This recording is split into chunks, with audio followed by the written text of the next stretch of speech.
কোন ধর্মটি মানুষের ধর্মীয় পরিচয়ের সংখ্যায় বিশ্বে সর্ববৃহৎ, এ ব্যাপারে রয়েছে নানান বক্তব্য, নানান মত।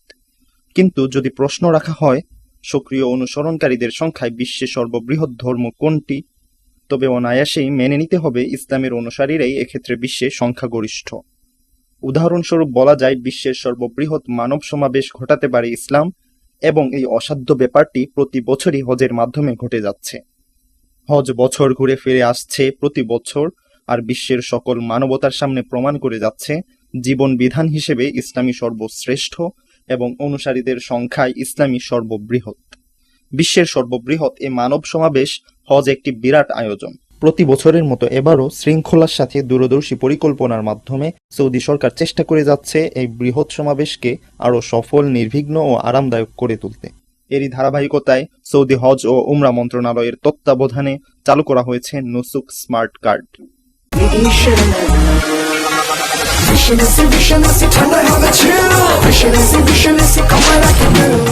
শৃঙ্খলার স্বার্থে সৌদি সরকারের হজ ও উমরা মন্ত্রণালয় জানিয়েছে যে প্রত্যেক হজ যাত্রীর জন্য নুসুক স্মার্ট কার্ড বাধ্যতামূলক করা হয়েছে।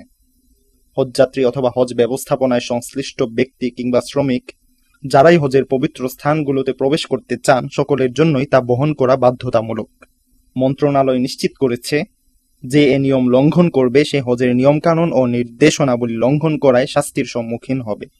মন্ত্রণালয় তার সামাজিক যোগাযোগ মাধ্যম এক্স এবং ফেসবুকে ধারাবাহিক পোস্টে জানিয়েছে, নুসুক স্মার্ট কার্ড নিয়মিত এবং অনিয়মিত হজযাত্রীদের মাঝে পার্থক্য করবে।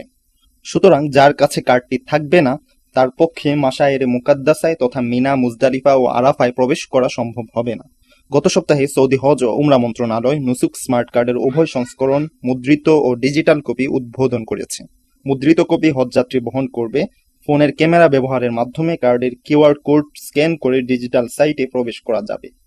মন্ত্রণালয় জানিয়েছে যে কার্ডটিতে অনেকগুলো পরিষেবা যুক্ত করা হয়েছে, যা হজযাত্রীদের জন্য তাদের হজের কার্যাবলী সহজ করে তুলবে। এটি তাদেরকে সহজভাবে চলাফেরা করতে এবং দলবদ্ধভাবে হজ কার্যক্রম সম্পাদনের সময়সূচির ব্যাপারে নির্দেশনা, সতর্কতাবলী প্রাপ্তিতে সহায়তা প্রদান করবে। পাশাপাশি এর মাধ্যমে তারা তাদের জন্য প্রদত্ত যাবতীয় সেবা পরিষেবার মান মূল্যায়ন এবং অভিযোগ দায়ের করার সুযোগ পাবেন।